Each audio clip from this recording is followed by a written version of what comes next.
से बोलिए जय माता दी। भक्तों, गुप्त नवरात्रि के 9वां दिन आप सभी श्रवण करेंगे माँ मातंगी की व्रत कथा, देवी भागवत पुराण की कथा और भगवती माता की कथा। माता रानी की कृपा आप सभी भक्तों पर सदा सर्वदा बनी रहे। जय माता दी। आइए सुनते हैं मातंगी माता की व्रत कथा। मातंग शिव का नाम है, इनकी शक्ति मातंगी है। मातंगी के ध्यान में बताया गया है कि ये श्याम वर्ण है और चंद्रमा को मस्तक पर धारण की हुई है। भगवती मातंगी त्रिनेत्र रक्तमय सिंहासन पर आसीन, नील कमल के समान कांति वाली तथा राक्षस समूह रूप आरण्य को भस्म करने में दावानल के समान है। इन्होंने अपनी 4 भुजाओं में पास, अंकुश, खेटक और खड्ग धारण किया है। ये असुरों को मोहित करने वाली एवं भक्तों को अभिष्ट फल देने वाली है। गृहस्थ जीवन को सुखी बनाने, पुरुषार्थ सिद्धि और बगिलास में पारंगत होने के लिए मातंगी की साधना श्रेयस्कर है। महाविद्याओं में ये 9वें स्थान पर परिगणित है।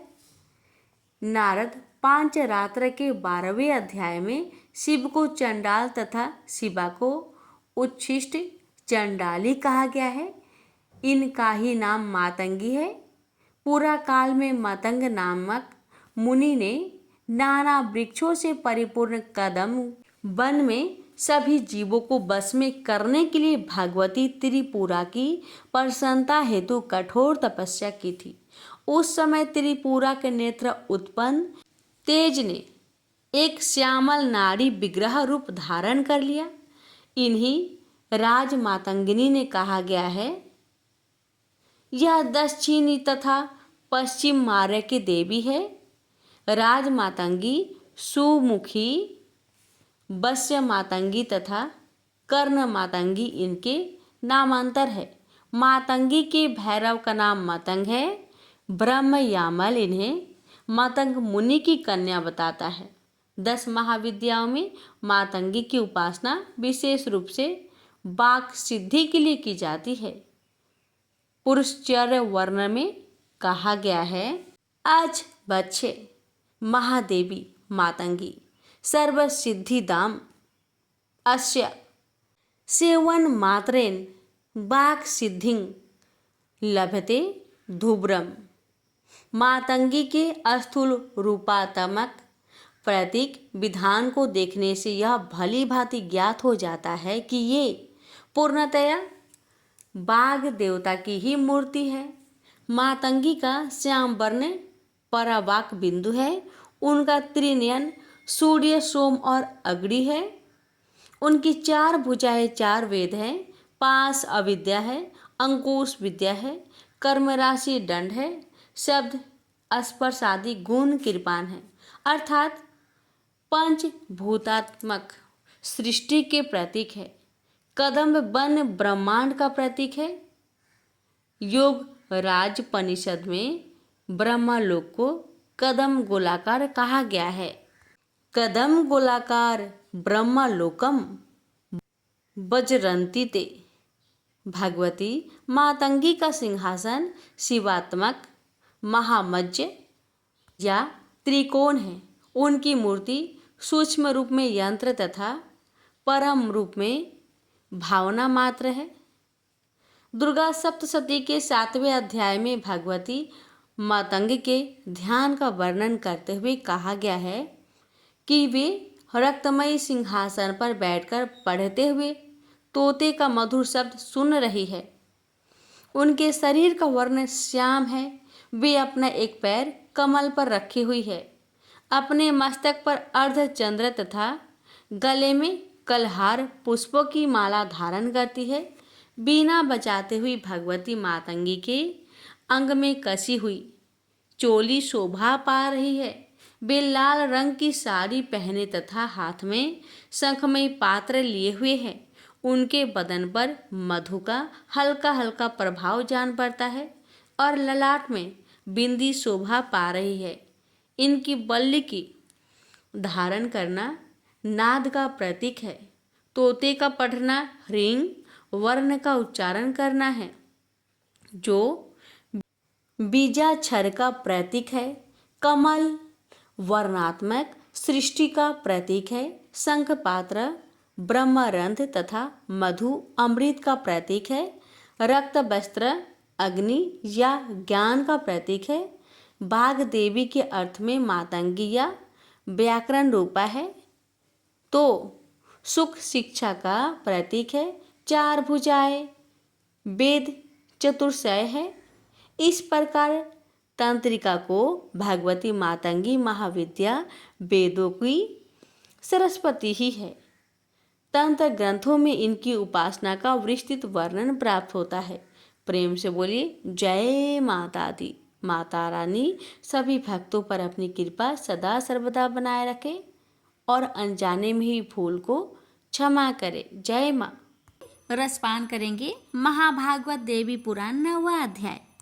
इस अध्याय में रसपान करेंगे सती का पिता के घर पहुंचना, माता प्रसूति द्वारा सती का सत्कार करना तथा यज्ञ विध्वंस के भयंकर स्वप्न को सुनाना, दक्ष द्वारा शिव की निंदा, क्रोध सती द्वारा छाया सती का प्रादुर्भाव और उसे यज्ञ नष्ट करने की आज्ञा देकर अंतर ध्यान हो जाना, छाया सती का यज्ञ कुंड में प्रवेश का वर्णन है।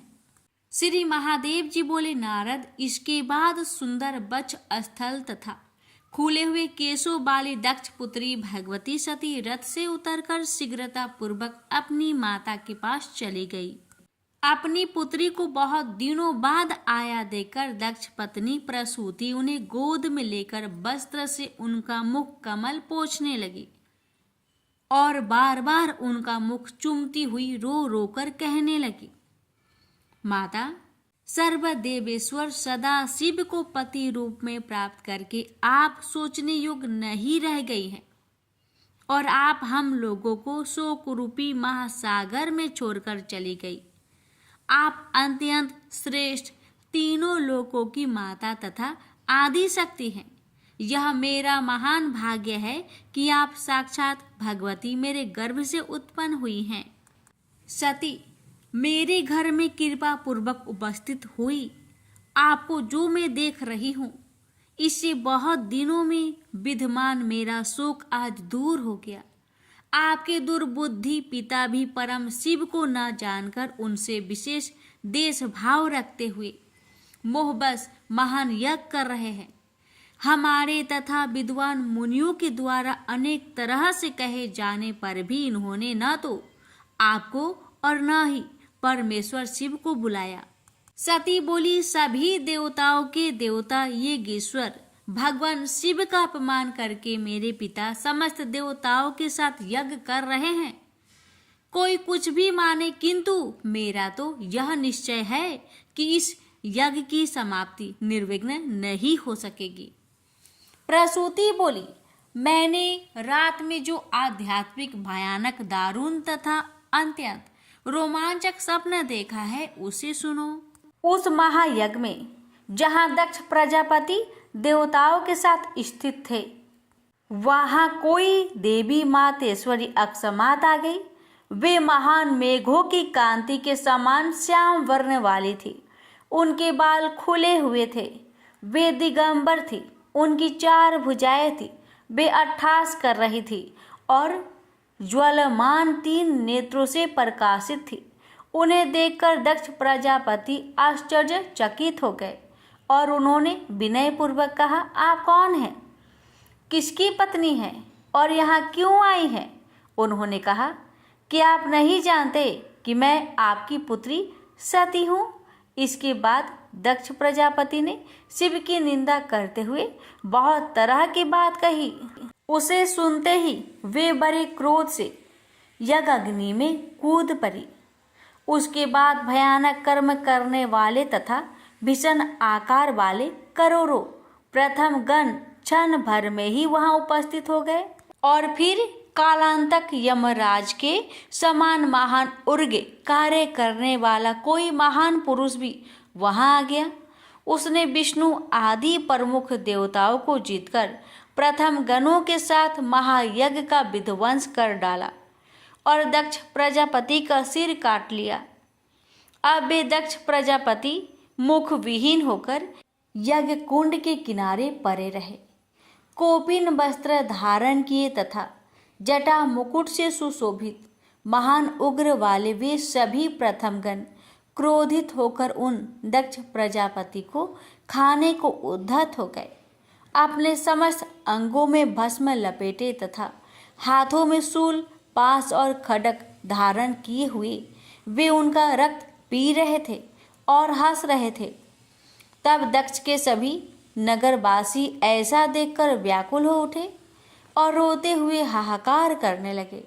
तत्पश्चात ब्रह्मा जी ने देवाधिदेव सदा शिव की विनय पूर्वक प्रार्थना करके उन्हें स्वयं बुलाकर कहा, इन दक्ष प्रजापति को अवश्य ही जीवित कीजिए। विभो, देवों के देव, इस यज्ञ का समापन कीजिए और मुझ पर प्रसन्न होइए। उनकी वह बात सुनकर शिव जी की निंदा किए जाने के कारण एक बकरे का सिर जोड़कर भगवान शिव ने दक्ष को जीवित कर दिया। रात के थोड़ा शेष रहने पर मैंने इस प्रकार का सपना देखा था और आज वही श्याम वर्ण वाली तुम मेरे बगल में आई हो। मैंने जैसा सपना देखा था तुम वैसे ही दिखाई पड़ रही हो और दक्ष प्रजापति के विषय में जैसा देखा वही होने वाला है, क्योंकि जिस देवी को मैंने सपने में देखा था तुम वैसे ही दिख रही हो। माता, क्या यह सपना कभी विफल हो सकेगा और शिव निंदा का समुचित फल प्राप्त कर वे दक्ष क्या अपनी मूर्खता का त्याग करेंगे? तत्वतः तुम दोनों को जानकर शीघ्र ही अपना देश त्याग देंगे। पुत्री, तुम चिरंजीवी हो और तुम्हारी कभी भी कोई हानि ना हो। यह वियोग 100 पर मात्र ही हो। प्रत्यक्ष में तुम दोनों दीर्घायु प्राप्त करो। तुम जिसकी अपनी हो वह निश्चय ही शोक करने योग्य नहीं है, वह धन्य है और भाग्यवान है। तुम कभी भी मेरा त्याग मत करना, क्योंकि मैं तुम्हारी माँ हूँ। श्री महादेव जी बोले। इस प्रकार माता से सम्मान प्राप्त करके सती ने उन्हें प्रणाम किया तथा उनसे आज्ञा लेकर वे शीघ्र ही दक्ष प्रजापति के पास चली गई। उसी समय दक्ष के नगरवासी एकत्र होकर आपस में विचार करने लगे कि यह कैसा महान आश्चर्य है। स्वर्ण के समान गौर अंगों एवं शांत रूप वाली सुंदरी सती अब काले मेघ के समान वर्ण वाली तथा भयंकर रूप वाली कैसे बन गई? इनके बाल खुले हुए हैं, ये भयानक दांतों से युक्त है। क्रोध के मारे इनकी आंखें लाल लाल हो गई हैं। इन्होंने बाघ चर्म धारण कर रखा है और ये 4 पराक्रमी भुजाओं से युक्त है। इस यज्ञ की देव सभा में इस तरह से इनका आगमन क्यों हुआ है? ऐसा मानता हूँ कि ये संपूर्ण जगत को क्षणार्ध मात्र से ग्रसित कर लेगी। आज दक्ष प्रजापति की न जाने क्या गति होगी। इनका अपमान करके ये दक्ष प्रजापति देवताओं के साथ यज्ञ कर रहे हैं। निश्चय ही उसी का फल प्रदान करने के लिए ये क्रोध होकर आई हुई हैं। संहार के समय जो ब्रह्मा तथा विष्णु का भी नाश कर देती है, वे ही ये यदि यज्ञ नष्ट कर दे तो विष्णु भी क्या कर सकते हैं? इसके बाद यज्ञशाला में आकर सती ने भगवान शिव के विदेश जनित हर्ष से परिपूर्ण उस दक्ष प्रजापति को देखा। उन सती को देखते ही हव्य के भोक्ता देवता ऋषि बृहस्पति तथा अन्य देवगण भी भय से कांपने लगे। सभी देवता तथा महात्मागण अपना अपना कार्य छोड़कर तट पर अंकित चित्र की भांति स्थिर दृष्टि से उन पराशक्ति को देखने लगे। कुछ देवताओं ने दक्ष के भय से उस संहारकारिणी भगवती काली को प्रत्यक्ष प्रणाम कर लिया। तत्पश्चात दक्ष प्रजापति ने पूर्वोक्त स्थिति वाले उन लोगों को देखकर सभी दिशाओं में दृष्टिपात करते हुए चारों ओर देखा। तदंतर दक्ष प्रजापति ने क्रोध से दीप्त नेत्रों वाली, खुले बाल वाली, वस्त्र रहित तथा काले धुएं से निर्मित अंजन समूह की कांति वाली उन भगवती काली को देखा।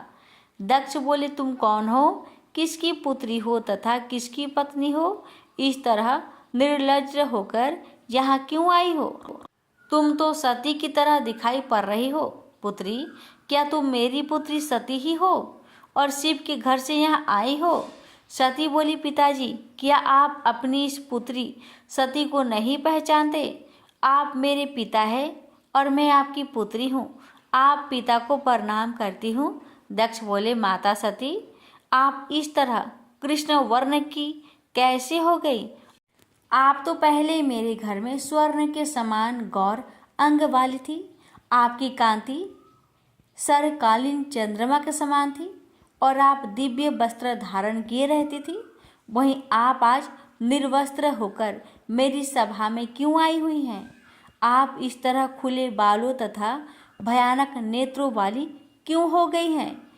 क्या अयोग्य पति पाने के कारण आप इस दशा को प्राप्त है?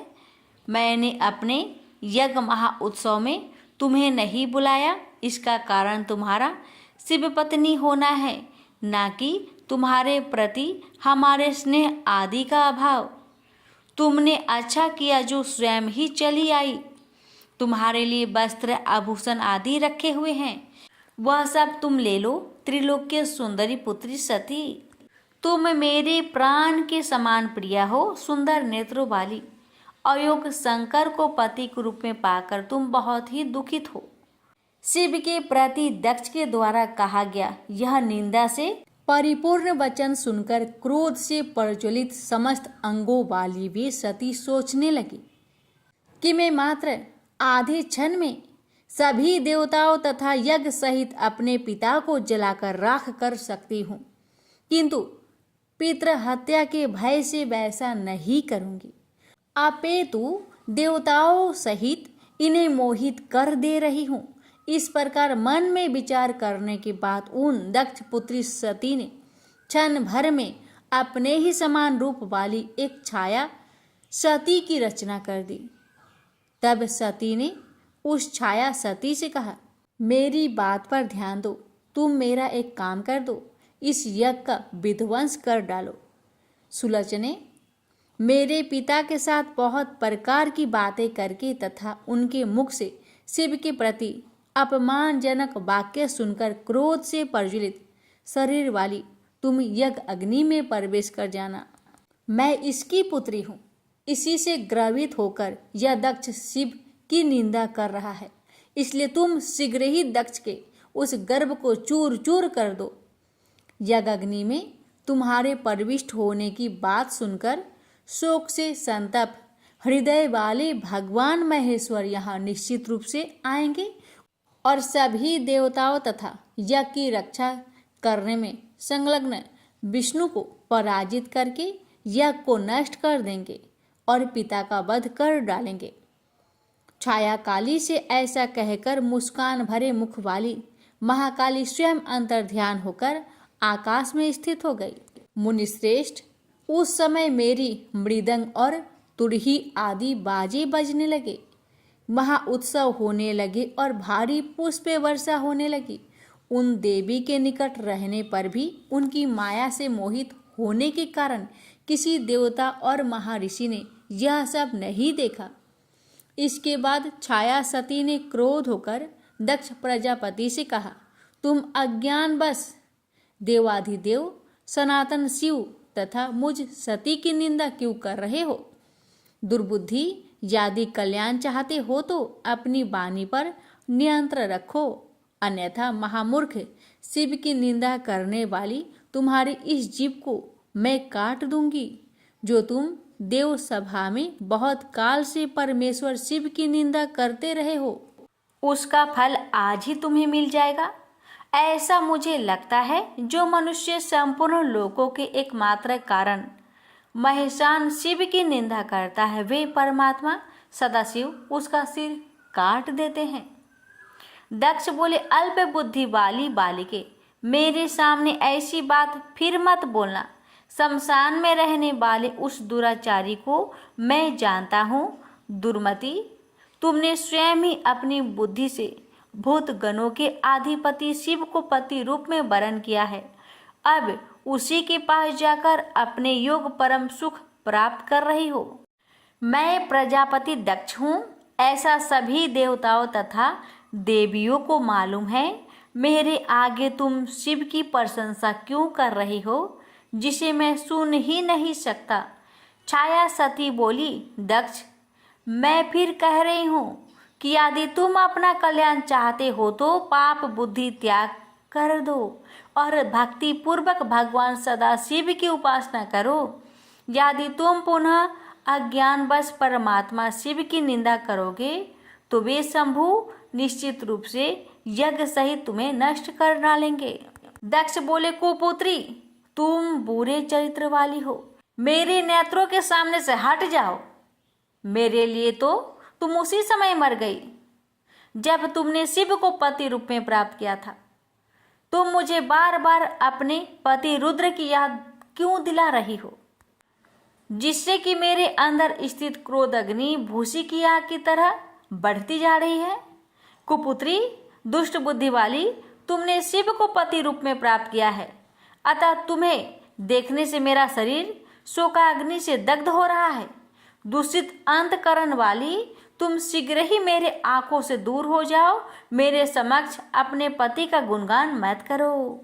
श्री महादेव जी बोले, नारद दक्ष के ऐसा कहने पर उन भगवती छाया काली ने कोपाविष्ट होकर भयंकर रूप धारण कर लिया। उनके जलोमान तीनों नेत्र अत्यंत प्रकाशित थे। उनका मस्तक नक्षत्र लोक पहुंचा हुआ था। उनका मुख फैला हुआ था। पैरों तक लटकने वाले खुले हुए केश पास से वे सुशोभित हो रही थी। वे मध्यकालीन हजारों सूर्य की कांति से संपन्न थी और प्रलय काल के बादलों के समान प्रतीत हो रही थी।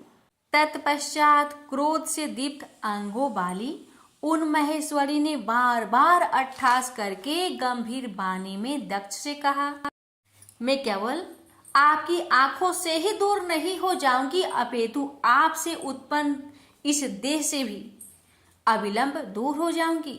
इस प्रकार क्रोध से प्रदीप्त नेत्र वाली छाया सती सभी देवताओं के देखते देखते यज्ञ अग्नि में प्रवेश कर गई। उसके बाद पृथ्वी हिलने लगी, महाप्रचंड वायु बहने लगी और सूर्य को भेद कर बड़े बड़े उल्का पिंड पृथ्वी तल पर गिरने लगे। सभी दिशाएं विक्षुब्ध हो उठी, मेघ रक्त बरसाने लगे। समस्त देवतागण विकृत वर्ण वाले हो गए। यज्ञ कुंड की अग्नि बुझ गई और शियार तथा कुत्ते यज्ञ मंडप में रखी हवनीय सामग्री खाने लगे।